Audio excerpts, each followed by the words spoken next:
성부와 성자와 성령의 이름으로 말씀드립니다. 한 주간 동안 안녕하셨는지요? 제가 살고 있는 구로구 항동은 한때 논이 무척 많은 동네였습니다.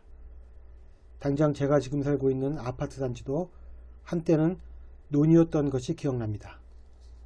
그런데 택지 개발이 이루어지면서 논은 전부 사라지고 말았습니다. 지금 돌이켜보니 이따금씩 산책할 때 갓 심어진 파릇파릇한 모에 이삭이 패고 나달이 누렇게 연걸어가는 모습을 본 것 자체가 일종의 기도는 아니었는가 하는 생각이 듭니다. 모든 삼라만상이 하나님의 손에 의해 키워지지만 그 모습의 뚜렷한 변화가 유독 먹거리인 변화, 미래, 잘 드러난다는 사실이 신기할 따름입니다. 오늘 복음은 하느님 나라에 관한 비유를 곡식이 자라고 겨자씨가 커가는 것에 비유하고 있습니다. 눈에 보이는 물적인 사물의 성장 과정을 통해 보이지 않는 믿음과 영적 성장의 의미를 깨닫는 저와 여러분이 되기를 주님의 이름으로 기원합니다. 오늘 일독서인 에제키엘서는 송배 끝에 돋은 순을 따서 이스라엘의 높은 산에 심겠노라는 하나님의 말씀으로 시작됩니다. 당시에는 이스라엘 사람들이 바빌론으로 유배되어 눈에 보이는 희망이 사라진 상황이었습니다. 그러나 하나님은 이국 땅인 레바논을 상징하는 송백나무의 보잘것없는 햇순을 이스라엘의 땅에 옮겨 심더라도 당신이 원하신다면 그 나무가 자라 열매를 맺고 온갖 짐승들의 거처가 되는 거대한 나무가 될 것이라는 약속을 하십니다. 이렇듯 하나님의 절대 주권으로 인해 높은 나무는 쓰러뜨리고 낮은 나무는 키워주며 푸른 나무는 시들게 하고 마른 나무는 다시 푸르게 되는 미래가 이루어질 것입니다. 레바논에서 이스라엘로의 햇순 옮겨 심기 비유가 말하고자 하는 바는 하나님이 원하시기만 한다면 세상이 아무리 강한 존재여도 결국 보잘것없이 보이는 햇순 같은 존재에 의해 압도당하는 하나님 나라에 의해 삼켜지고 말 것이라는 예언인 것입니다. 하나님께서 원하시고자 하신다면 세상의 모든 질서는 순식간에 뒤바뀔 수 있다는 것이 우리가 오늘 말씀을 통해 가져야 할 믿음인 것입니다. 마리아는 이러한 하나님의 전복적 섭리를 다음과 같이 노래했습니다. 권세 있는 자들을 그 자리에서 내치시고 배고픈 사람은 좋은 것으로 배불리시고 부유한 사람은 빈손으로 돌려보내셨습니다. 하나님 자신만의 계획과 방법으로 인간의 역사 속에서 원하고자 하시는 바를 실현시켜 나간다는 것. 이 진리에 대한 부연적인 비유가 오늘 복음의 내용이고 또 이 진리에 대한 마음가짐이 바로 오늘 이 독서인 사도 바울의 고린토 후서인 것입니다. 오늘 복음은 두 부분으로 구성되어 있습니다. 앞부분은 자라나는 씨에 관한 비유이고 뒷부분은 겨자씨에 관한 비유입니다. 두 비유의 공통점은 모두 하느님 나라에 관한 비유라는 점입니다. 첫 번째 비유가 말하고자 하는 바는 하나님 나라는 저절로 성장하는 내적인 생명력을 지니고 있다는 것입니다. 이것은 씨앗 자체가 품고 있는 생명력과 이 씨앗들을 개화시키는 땅의 생명력과의 조화에서 일어납니다. 그러나 씨앗이 길바닥이나 가시덤불 혹은 돌밭에 떨어졌다면 제 아무리 왕성한 생명력을 지닌 씨앗이라 할지라도 열매를 맺을 수 없습니다. 따라서 씨를 뿌리는 사람의 역할도 중요한 것입니다. 씨를 뿌리는 사람은 좋은 땅을 고르는 안목이 있어야 하고 또 성장 과정에서 발생할 수 있는 병충해를 막아 추수 시기에 제대로 된 수확을 할 수 있도록 힘써야 합니다. 씨앗을 성장시키는 것이 하나님의 섭리이긴 하지만 인간도 자기 몫을 해야만 수확을 거둘 수 있다는 것입니다. 즉 하나님의 섭리에 올라탈 수 있는 지혜가 필요하다는 것입니다. 이렇게 볼 때 모든 것을 하나님께서 주신다는 안일한 운명론도, 반면에 모든 것이 우리 자신의 힘에 의해 이루어진다는 오만한 활동주산주의도 배격되어야 할 신념인 것입니다. 하나님께서 우리에게 열어주신 가능성을 믿고 그것에 대해 열과 성을 다하여 신실하게 응답하는 것, 이 둘의 조화가 풍성한 수확을 가져오는 것입니다. 이제 추수 시기가 되어 낫을 될 때가 왔습니다.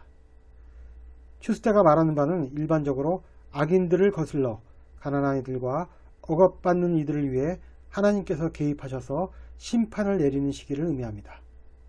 이때 하나님의 사업에 동참했던 자들은 풍성한 결과를 누리는 보상이 따르게 됩니다. 이제 비유는 일반적인 씨앗에서 더 구체적인 사물인 겨자씨 하나로 나아갑니다. 따라서 그 비유가 주는 생생함이 앞의 것을 능가하고 있습니다. 예수님은 겨자씨가 세상의 어떤 씨앗보다도 더욱 작은 씨앗이라고 하십니다. 그러나 그 씨앗이 지닌 놀라운 생명력은 어떤 푸성기보다도 더 크게 자라고 가지가 뻗어서 공중의 새들이 그들에 깃들일 만큼 된다고 하십니다. 작은 씨앗과 큰 나무의 대조는 우리가 음식점에 들어가면 자주 맞이하게 되는 내 시작은 미약했으나 내 나중은 창대하리라는 욥기 8장의 말씀을 생각나게 합니다. 보잘것없는 시작과 영광스러운 결말, 누구나 다 바라는 성공 스토리지만 모든 일 중에서도 오직 하나님 나라만이 예측 가능하게 이러한 길을 걸을 수 있다고 예수님은 말씀하십니다. 또한 이 겨자씨의 비유는 예수님 자신을 말하는 것으로 이해할 수 있습니다. 사람들의 축복을 받지 못한 채 마국간에서 태어난 당신은 동시대 사람들이 배척과 냉대로 인해 십자가에서의 죽음에 이르게 됩니다. 가시덤불에 떨어진 겨자씨라고 할까요? 이렇게 바라보는 관점이 오늘 이 독서에서 사도 바울이 말한 세속적 표준일 것입니다. 세속적 기준으로 본다면 예수 그리스도는 처절한 실패의 삶을 산 사람입니다.